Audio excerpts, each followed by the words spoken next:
First of all, shkoyach to Kili Kadosh for hosting us. Thank you for Chazaq. Thank you to Tony Time. This year has been given an Nishmas Reb David Leib Reb Shul Zelig Bodman, who's the Zaidi of Reb Nassanel Talisman. And thank you to Reb Nassanel also for getting me here and doing so much behind the scenes. This year is also Refi Shalayma, Peila Esther Bas Chava, and Chaim David Yecheskel ben Dobrash Devoira.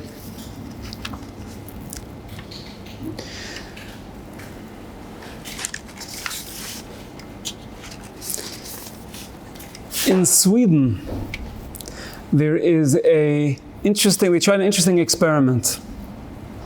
Normally, not me, not you, but when a person travels on the highway and somebody else cuts them off, or somebody else drives faster than them, they're traveling the speed limit and somebody else is traveling faster than the speed limit, there's a certain kind of kinna, certain kind of azaz dikdisha, kanuas, road rage, that makes the person want to fix the other guy. I'll show him. What does he think he's doing? He's driving like a wilde chaya.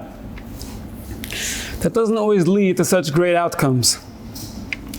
There's a highway in Sweden where they tried an experiment.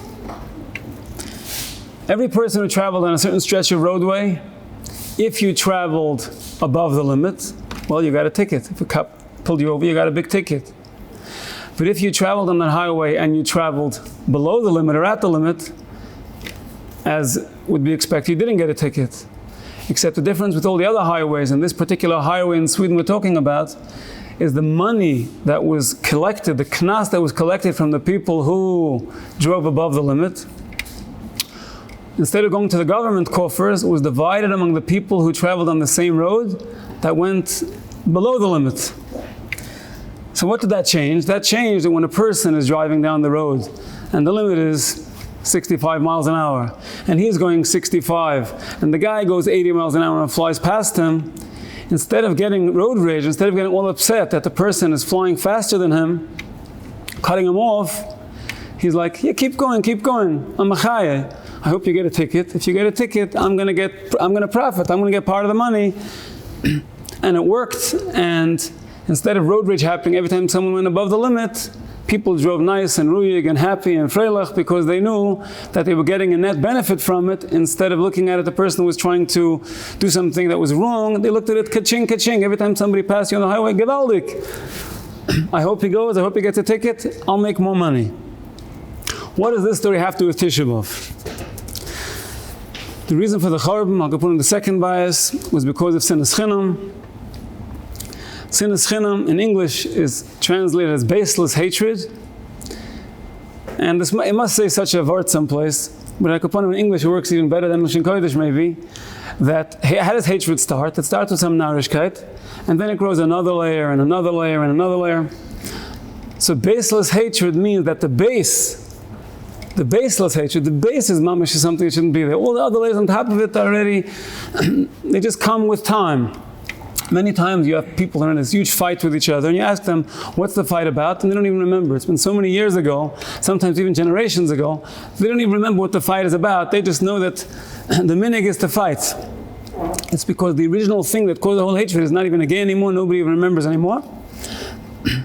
And it's Pashat Sinas Chinam because the original sin started from something that's, at this point at least, if not originally, Chinam.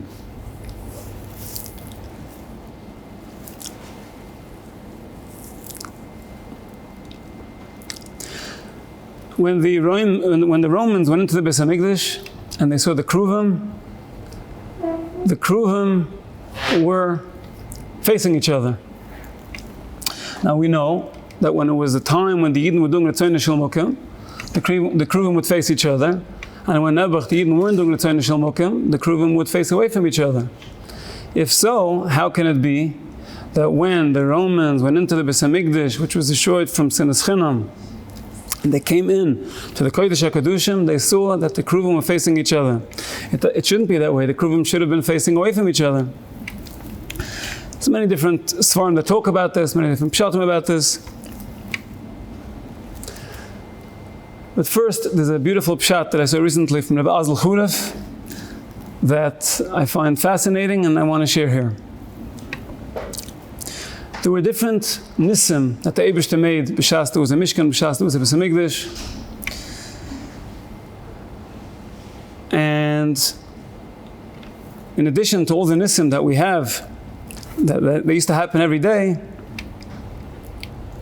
the fact that two kruvim made out of solid gold can move and can turn from one direction to another direction is a nes.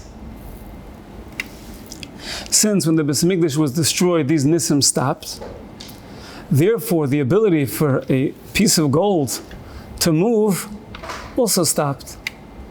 And therefore, the kruvim went back to their natural, the way they were formed state, because the Beis Hamikdash was destroyed. So when the Romans came into the Kodesh HaKadoshim and saw the kruvim, the supernatural ability for the kruvim to face away when the Yidden are not doing the Ten Shel Mukam no longer exists, because the Nisim and the Beis Hamikdash no longer exist.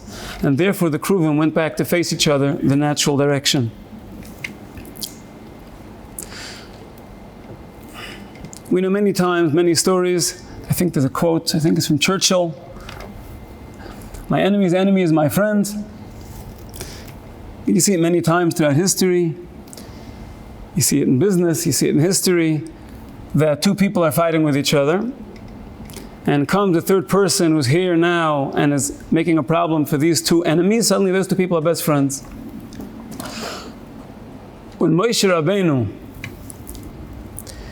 saw Dasan and Aviram fighting, whether they were brother-in-laws, whether they were brothers, so I understand that Moshe went over and said,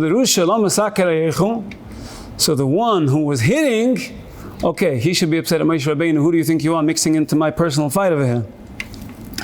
But the other one, the one who was being hit, why should he be upset at Moshe Rabbeinu? Moshe Rabbeinu is saving him.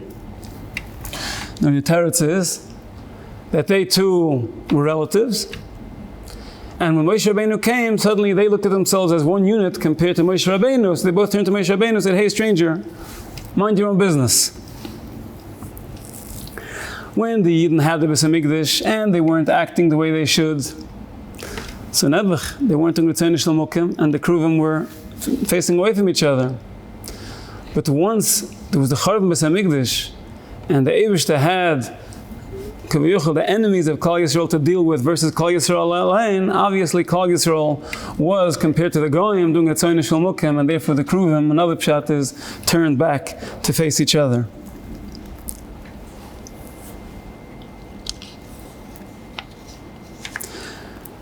When I lived in Lakewood about 17 years ago, the Pittsburgh Rebbe came to my house and he shared a story there. I made like an evening for Moister's Pittsburgh, and he said one of the stories he said there was the following. There was once a very wealthy man who had an assistant, he had an apprentice. And he would go travel to Leipzig, to the market, and he would buy all kind of, at a wholesale price, he would buy everything he needed, take it back to his city where he lived, back to Krakow, and in Krakow he would go and he would sell it, and that's how he made his parnasa.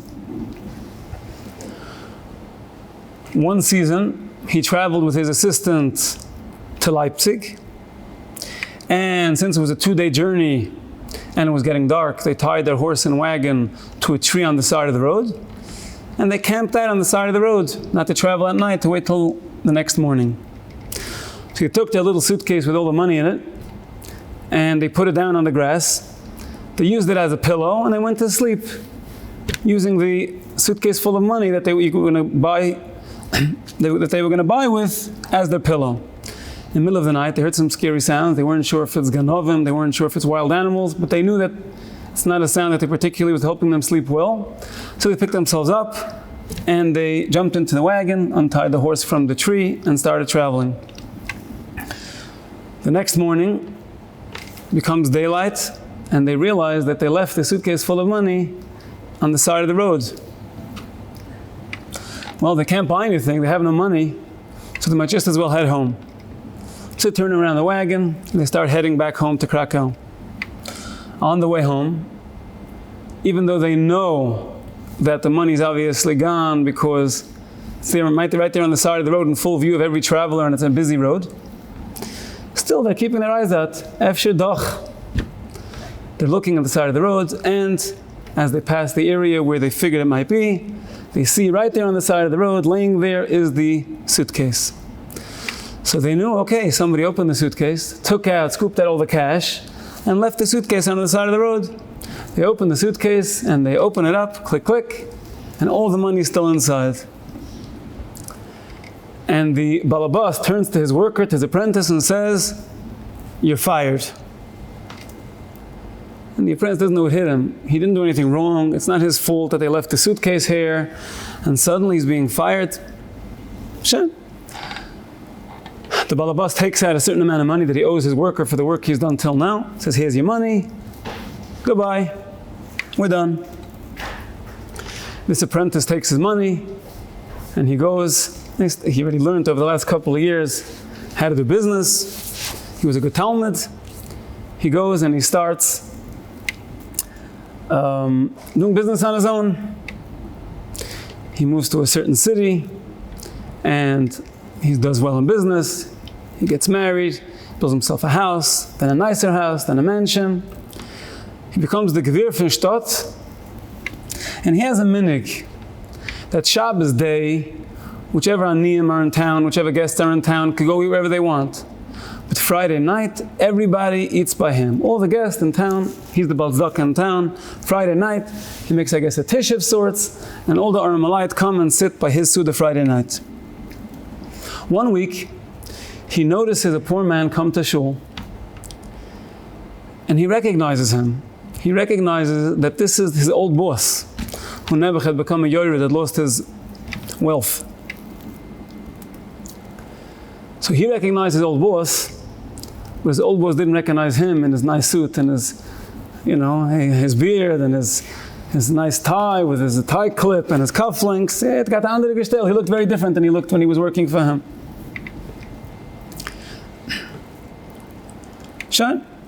As everybody knows, Friday night, everybody's coming to be his guest. Comes Friday night after davening, and the Oisher, the rich man, comes home, and he's sitting at his Suda, and all the Aniyim are there, and he's not starting Shalom Aleichem. So the Aniyim smelling the good food in the kitchen, they're waiting, they're hungry, and they're like, "No, why don't you start Shalom Aleichem?" He's, no, there's somebody missing. In Shul, I saw, there was another Yid that needed a Suda, and I invited him, and he's not here, we have to wait for him. So one of the other Aniyim says, maybe he went to eat by somebody else. So the Yid says, no, it can't be. Everybody in this shtot knows that Friday night, I have a monopoly on guests. Everybody eats by me. If he's not here, something happened to him. We can't start the Suda. Everybody, please, let's make search teams. Let's go around the village and let's find the Yid that's missing. Okay, well, they see there's no Suda till they find the guy, so they go out and they start searching for him. They knock on every door. Hello, did you maybe take a guest tonight? There's a guest that was supposed to eat by the Oisher von Stott and we can't find them. They see there's nowhere to be found. As they're at the houses at the edge of town, suddenly they hear from the mikveh, which is like a little bit even further than that, they hear sounds coming from the mikveh. So they go to the mikveh to hear what the sounds are Friday night. The sounds coming from the mikveh. As they get closer, they hear singing from the mikveh. They go into the mikveh, and they see the Yid they're looking for is literally in the bar, singing at the top of his lungs. They say, "What are you doing here? We're waiting for you for the Shabbos meal. What is it? What kind of thing is this?" He's like, "Listen, I came to Teivel before Shabbos, and somebody stole my clothes. So I can't go anywhere. I can't go back to town. There's no spare clothes hanging on any hooks. I'm stuck. I'm sitting here waiting for someone to come figure out that I'm missing. And tomorrow morning, someone's going to come to the mikveh Shabbos morning. They'll realize I don't have clothes. They'll go back home, put on 2 shirts, bring me one to put on." Anyway, they bring him some clothes, and he comes to the Shabbos meal. And they have a wonderful Shabbos meal. Started a little late, finished a little late, but nicht gefährlich. They had a Shabbos meal. Shabbos morning. He invited him again. Matzah Shabbos, he calls him into his room. It says, the Oisher von Stott, who used to be the worker, is now calling in his old balabas, who's now a poor man, and says, "Listen here, do you recognize me?" He's like, "No." "Look closely." "No." He says, "I worked for you loyally for several years. And one day, you for sure remember the story," he says, "we went together to Leipzig, and we went to sleep, and the suitcase was our pillow, and we woke up in the morning, and we forgot the suitcase, and then we found the suitcase full of money, and then you fired me. That's one question I have for you. I'm going to help you. I'm going to help you get back on your feet. I'm going to give you money. I'm going to support you. I'm going to get you going again. But this question has been bothering me ever since. Why did you fire me? What did I do wrong? He says, and while I'm at it, I have another question for you. I understand why you didn't come to the Shabbos meal. You were stuck in the mikveh. That I understand. But why were you singing at the top of your lungs? What's the seichel behind you singing at the top of your lungs in the mikveh? And the Yid responded, I'm going to give you one answer, and that answer is going to answer both of the questions you just asked me. When we went together to Leipzig, and we left the suitcase on the side of the road, and I was doing so well financially at the time, and I came back, and I found the suitcase on the side of the road, and it shouldn't have been there, and the money was inside, I knew life doesn't get any better than this. Therefore, I didn't want you, my loyal worker, to have to ride down with me from success, never down to failure. I realized my father used to say that there's people, he used to say from Shem Tzaddik, I'm not sure from who, that there's people that when the wheel of life, they're on top, they're successful, they want to take a nail and knock it in. They want to stop the wheel over there where they're on top. But a wheel doesn't always have the same place on top. So he said, I didn't want you to have to ride on the journey down with me. So I fired you to give you a chance to go on your own. You can ask me why I was singing. I was singing in the mikveh because I had nothing left but the clothes on my back. And when someone stole the clothes on my back, I knew it can't get any worse. It can only get better from here. So I was singing because Baruch Hashem, I know from here it's only going to be upwards.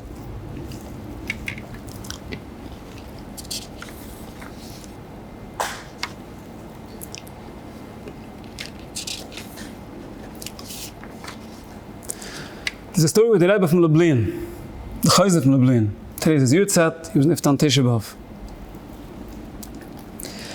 After the Chazaq from Lublin was nifter, his son Rabbi Issamar was in Lublin, and he was there for a couple of days after the Shiva, and another couple of days. And then the children of the Rebbe from Lublin divided his possessions that he had, and Rabbi Issamar headed home back to the city where he lived. I believe it was called Tulchin. Schon, he's on his way home. Kan oisher is nicht gewesen. He wasn't a wealthy man. And that's an understatement. And as he's traveling home, it's a couple of days' journey, as he's traveling home, there's a terrible, terrible thunderstorm, and the roads get extremely muddy. It's impossible to travel. So he stops by a Kreitschmeps in on the side of the road to stay there overnight, hoping to leave the next day. He couldn't leave the next day because the weather was so bad. He had to stay a second day and a third day and a fourth day. Finally, the weather improved. And Rabbi Issamar told the innkeeper, look, I'm really sorry. I wasn't planning to stay here for 4 days. I owe you money for a 4-day stay. But tell me how you want to work this out. Should I wash dishes for you? How are we going to work this out? I stayed here for 4 days. And I don't have money to pay you. If you want, he says, look through my chfetzim that I have here. Maybe you'll find something that's of value to you, that you'll take in exchange for payment. So the innkeeper looks and looks and looks. He says, I can't find anything. Let me ask my wife. He schleps his wife. He says, listen, come here, go look through this man's suitcase. Maybe there's something here that we can use that has value. So Mrs. Innkeeper comes in, looks around, says, look, we're not Hasidim. I have no use for any of the things that are here, but I see there's a clock here. The clock will help us, let me know when to milk the cow every morning. Let's take the clock. So, Kahava, the innkeeper takes the clock in exchange for payment, and Rabbi Issamar goes on his way back to Tulchin. Years later, the Rebbe of Radishitz was a Talmud of the Rebbe from Lublin. Rabbi Suchad of Radishitz. He's traveling, and he stays overnight in this inn. Comes the next morning, and his eyes are bloodshot. He hasn't slept a wink all night. And the innkeeper says, Rebbe, what happened? You look terrible. Was something wrong? The bed wasn't comfortable. The pillow wasn't soft enough. What happened? And the Rabbi says, tell me, where did you get that clock in that room? There's something unique about that clock. She says, I don't know. There was once a Yid here, Rabbi Issamar. His father was a Rebbe in Lublin, and he came by and he stayed for a few days, and the weather was bad, and he asked me, would I have a value? And I couldn't find anything of value in a suitcase. My wife said, let's take the clock, and that's the clock that's hanging in your room. So the Rabbi said, aha, now I understand why I couldn't sleep. Because clocks in general, they tick. They have 3 hands. The hour hand, the minute hand, and the second hand, which is not the second hand, it's the third hand, but it counts the second, so it's the second hand. Okay. So every clock counts a very sad, mournful tick. Another second since the Charav Beis HaMikdash. Another second since the Charav Beis HaMikdash. He said, but this clock in the room was singing like more of a happy tick. It was singing another second closer to the Gila Shalayma, another second closer to the Gila Shalayma. He says, the Rabbi says, I'm dancing all night. I couldn't sleep because the clock was like music. It was Pashat making me dance from the simcha that was coming from that clock. The ticking of the clock is not a reminder of time that's lost. It's ticking how close we are to the Gila Shalayma. About 15 years ago, another story. I went to visit my uncle and aunt. My uncle's name was Reb Dov Levi, Olav Hashulam, my shviger's brother. He was staying in the Jerusalem Gate Hotel by Center 1. I remember it was Pesach, I went to visit him. I remember I couldn't, Chassidim don't mish on Pesach, I wouldn't eat anything, drink anything. Essentially, you go visit someone, you can't, like if someone visits someone this afternoon, same kind of idea, I guess. So I went to visit him, and I was sitting in the lobby of the hotel with him and his wife, Yivut L'chaim. And I met a Yid there, an old Polish Yid. Still another Yid that was there for Pesach. And this Yid tells me a story. He says he had a real Polish Yid. She was from Lodz. It's hard to say the story in Yiddish, because I want to say it in English, but it's hard to say in English with the richtige Polish accent.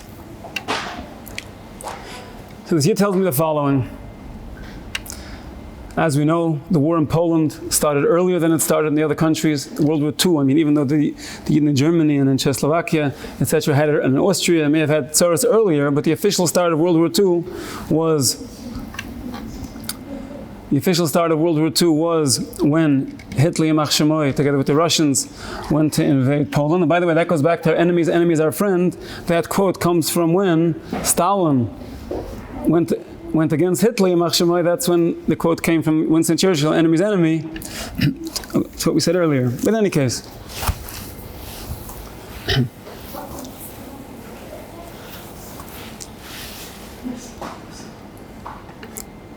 So the Tzid tells me the following. He says,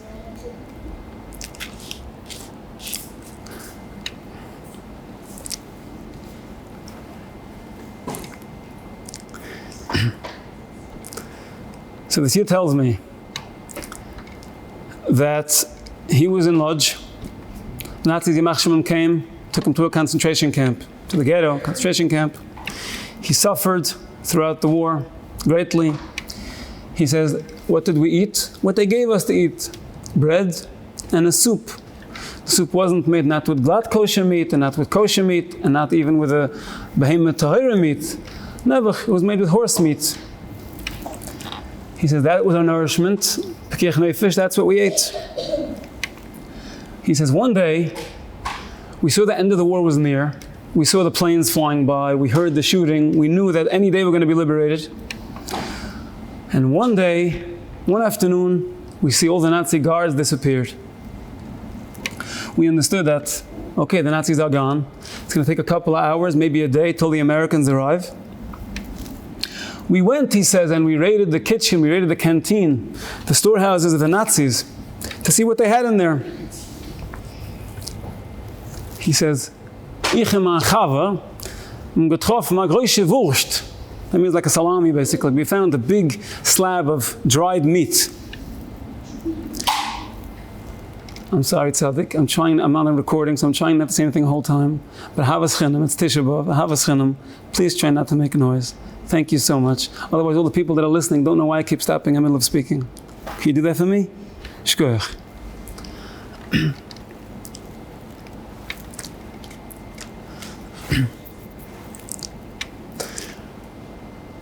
So this here tells me, mein Chava sagt mir, Moshe, bist du mir Schige? Bist du auf den Sinnen? Wir sind in Gere Bucherem. So this here tells me, my friend says, Moshe, are you out of your mind? We're Gere Bucherem. How could we eat treif? He says, I looked back at my friend and I said, are you out of your mind? For the last 5-6 years, we've been eating every day treif. What, suddenly you're becoming from on me? You're frumming out on me? So his friend says, aber Moshe, wir sind gewinn gefangen by the Nazis, wir sind gewinn Knecht. We didn't have a choice. We were inmates in a concentration camp. But now we're free. We can't eat treif anymore. He says, I thought my friend is out of his mind. But still, he told me, I accepted his message. I didn't eat it. He says, the next morning we got up and we saw all the people that had eaten the food from the Nazi storehouses were all dead. The Nazis, before they had left, Yimach Shema V'Zechem, had poisoned the leftover food to try to kill Nocha Pur Yidden before the Americans come and liberate the camp.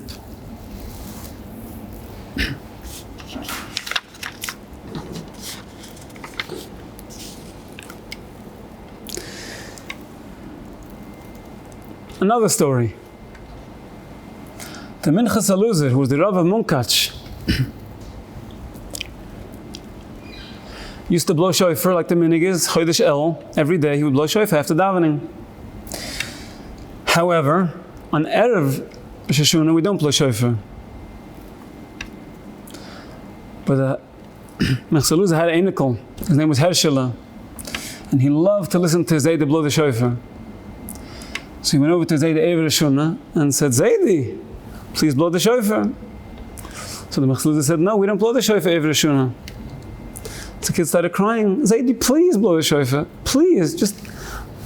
Minchas Aluzer was taken in by his Einikals, begging and pleading. He took out the shofar and he blew. On Erev Rosh Hashanah, he blew shofar. And when he finished blowing, he turned to the Eibishter and he said, Eibishter, we're your children. What are we asking you for? Just blow the shofar. What could be so bad? Give it blow. Give it Kaaba shofar gudel. Blow one tkiyah with the shofar and take us out of gulas.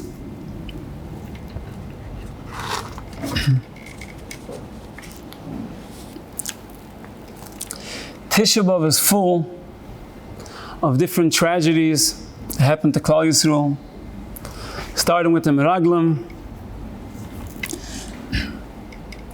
The Eibishter said, if you cry for nothing, Nebuch will give you what to cry about.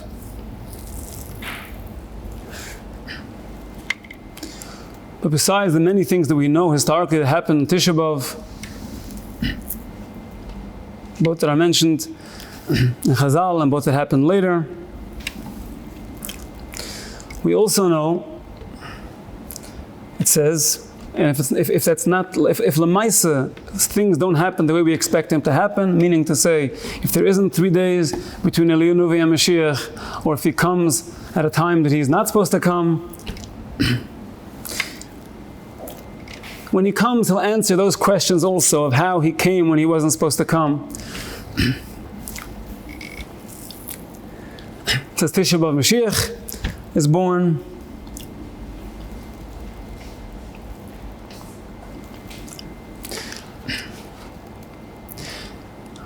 And you told me this week that many of the things that happened to Klal Yisrael on Tisha B'Av had to do, obviously, with Chorban Bayis Rishon, Chorban Bayis Sheni.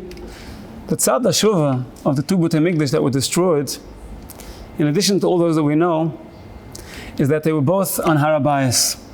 Meaning, say on Tisha B'Av, there were 2 buildings on Har HaBayis that were destroyed. No. Klal Yisrael is now in Eis Sakuna.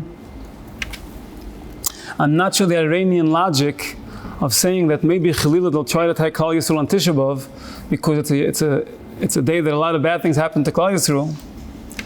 It says that when Haman made his cheshbon, when he wants to get rid of Klal Yisrael, when he wants to try, because it happened in every generation, he was happy about Chodesh Adar because Chodesh Adar is when Moshe Rabbeinu was nifter. Chodesh Adar is a month that's bad for the Jewish people. I'm going to try to get the Jews in Chodesh Adar.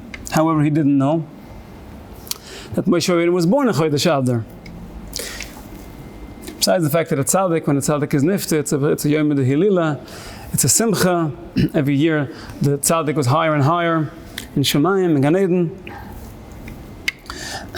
There are stories of different Gedolim, different Tzaddikim, that promised that when they get to Yena Welt, they're going to poili Yeshua for Klal Yisrael. They're going to plead with Hashem, and they're going to get Hashem to agree to take Klal Yisrael out of Golus, or to finish whichever Gzeira was at the time. And then they were nifter, and then the Gzeira didn't finish. And there's one particular story, I don't remember off the top of my head who it was, that he came back and he said, he came to somebody and he said, I guess in a cholam, and he said, in Olam Hazeh, people see things a certain way. And they see a Gzeira that happens to Klal Yisrael as something bad. Therefore, they go and they plead to the Eibishter, please Hashem, take away this Gzeira, this terrible thing from us. However, he says, when someone comes to the Olam Emes and sees the true picture, they see that this is not the way things really are, and therefore a tzaddik that's in Olam Emes cannot go and ask Hashem to take away a Gzeira, because here we see the truth, and here we see that what looks like a terrible Gzeira is really not a terrible Gzeira at all. There's a famous story to Tisha and the Rebbe Meilech, two brothers. The Rebbe Meilech and the Rebbe Tisha says the Rebbe Tisha is of Anapoli and the Rebbe Meilech of Lezhensk, two brothers, and they were once in jail together. And they wanted to daven, but they couldn't daven because, similar to today's jails, except without the plumbing situation, in the cell where they were, there was a bucket for Asher Yatzar use. So they couldn't daven because you can't daven, it's halacha, you can't daven, there's a terrible smell. So what could we do? We can't daven. Okay. So if we can't daven, let's be besimcha that we can't daven, because the Ratzon Hashem right now is we shouldn't daven. So the Rebbe Tisha and the Rebbe Meilech started dancing together. Baruch Hashem, we can't daven. I mean, there's a famous tune, which is, they say it's from Rebbe Meilech, some people say it's from a different Rebbe Meilech. I'm not sure if that's the tune they were singing, but I'm sure you all know the tune. Akaponim, they were singing a tune, whether it's this tune or a different tune, I don't know. They were singing a tune, Baruch Hashem Simcha, that they were not able to daven. And the jailer, the warden, comes by and he sees the two Jews dancing. So he asks one of the Goyish prisoners, what are the Jews dancing about? He says, they're dancing about the pail, about the bucket. Azoi, those Jews, I'll teach them a lesson. Takes his big key, warden takes the key, opens the door, goes inside, takes out the bucket so the Jews shouldn't have a reason to be simcha to dance, and he leaves. And of course, Rebbe Meilech and Rebbe Tisha are no longer interested in dancing at the moment, they're interested in davening, because now Baruch Hashem, the bucket is gone, they can daven. So sometimes it looks like something terrible. When you look at it from the right perspective, you see, not only it's not terrible, it's actually something wonderful.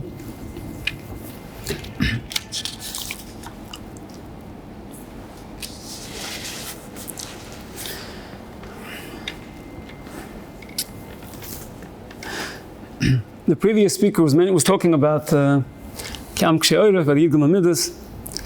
There's a word I reminded myself as he was speaking.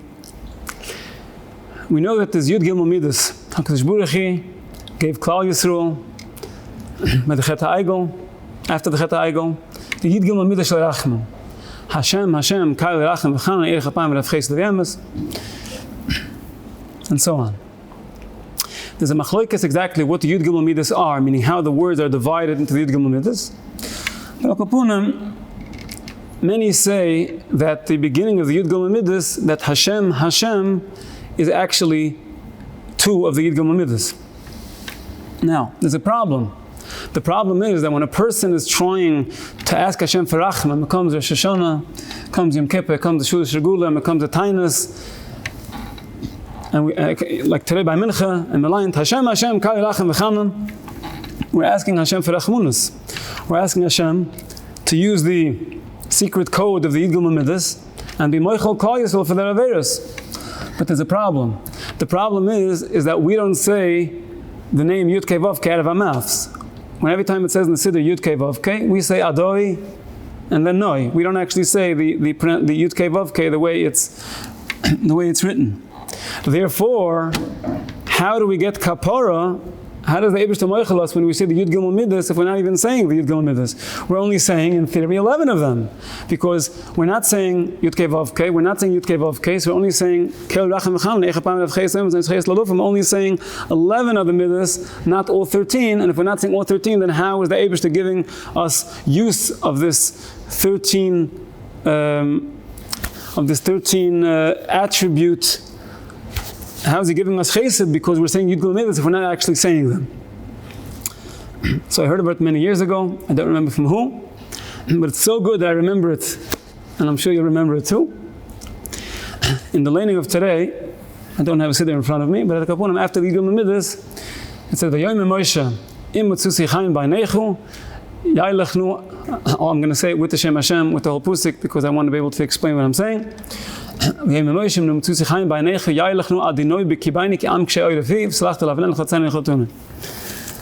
if you look, it doesn't say Yud Kei Vav Kei there. It says Aleph Dalet Nun Yud. Meaning, if you look in the Sefer Torah, you'll see that by the Yud Gimel Midas, just a few lines earlier, it says Yud Kei Vav Kei, Yud Kei Vav Kei, Keil Rachem V'chanan. But here, by V'yem Moshe, it doesn't say Yud Kei Vav Kei in this word for Hashem. So V'yem Moshe Imma Tzichem B'necha Yelechna Adoi, and then Noi B'kirbeinu. So Moshe Rabbeinu is asking Hashem, the Jews are a stiff-necked people. There's a famous story about a Goyish chiropractor who came to open his practice in Borough Park. And he was from like Tennessee or someplace. And they asked him, why did you come to Borough Park? I mean, there's no place else in America if you open a practice as Borough Park. He says, listen, we believe in the Bible, and the Bible says the Jews, them are stiff-necked people. Where better place for a chiropractor to go besides Borough Park? So since the Yidden need access to the Yud Gimel Midas, and since the Yidden don't say Shem Havaya, we don't say that name of Hashem Yisburach. Moshe asks, if I find favor in your eyes, please treat the name Adoi and then Noi as if I had said Shem Havaya, so that the Yidden, when they say Adoi Shem, Keil Rachem V'chanan, they should be zoichet to the kapara that comes when they say the Yud Gimel Midas. Did I explain that well enough? No slide, no whiteboard? Okay. I was very close to a Rebbe. He lived here in Yerushalayim, and Rehov Avinoim Yellen. The Kretschnever Rebbe is Echzaldik Avrochem. Rav Hershel Kretschnever. Rav Hershel Kretschnever was in the Holocaust. He was taken together with his grandfather, Rabbi Issamar Ginzberg, who was my great-grandfather's brother. Rabbi Wolf in Kretschnev was taken together with him, with his grandson, with the whole family to Auschwitz, Nebuch. I believe Gimel Sivan, that's when the whole, approximately Gimel Sivan. His grandfather and many members of his family were taken Nebuch to the gas chambers. He survived. And Rav Hershel Kretschnever, when by the Bafrayung, by the liberation, so the Allied soldiers came into the concentration camp, and everybody was happy and simcha, dancing, Baruch Hashem, the Nazi hell is over. And Rav Hershel Kretschnever was sitting inside crying. And the other prisoners were looking at him like, had he snapped? Like, Rebbe, why are you crying? What happened? He says, listen, I knew that this is a Gehenna. He had great Mesiras Nefesh. There's many stories about Mesiras Nefesh during the Holocaust. But I knew, he said, that one day it's going to be over, and I'm going to be Zoichet to the Gilui Shalayma. He says, now that I see that we're being liberated by the Americans, and I see that Mashiach is not here yet, I see that it must be we still have a way to go till Mashiach comes. Because if Hashem wanted to bring the Mashiach today, then he could just bring Mashiach to take us out of the Nazis. He wouldn't have to bring the Americans, and a couple of hours later bring Mashiach. So if we're being liberated in this limited way, it must be that Gola still has a way to go. And therefore I'm pleased, I'm happy at some level that we're no longer under the Nazis, Yimach Shema V'Zichram. But how can I be happy when I see that it seems that we're still destined to stay in Golas for a while?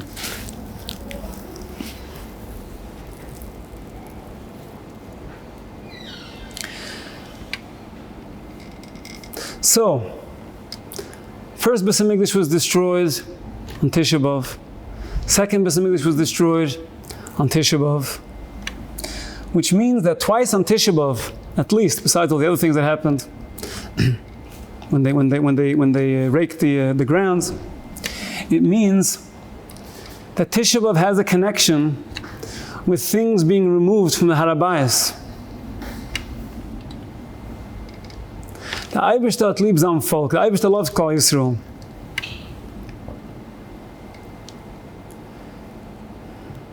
We need now in a ice tzura like we are now. We had different wars. Everyone knows about the Mashal here in Eretz Yisrael, the 6-Day War, the Innkeeper War. It took a day. The 6-Day War didn't take 6 days. It took 6 days for the whole war, but the actual winning part was less than 6 days. It did take some time. All the wars did take some time until the sands shifted and the Eibishter sent, Baruch Hashem, that the Yidden were able to be successful.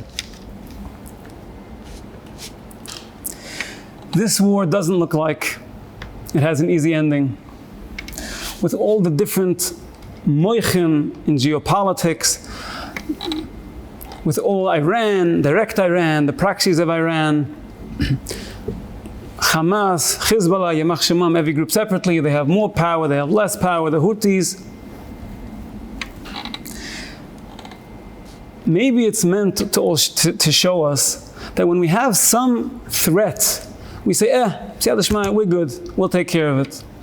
But when we have the threats that we have coming at us from so many ways, we know that in Shemayim, as we discussed, everything that happens to Klal Yisrael is good.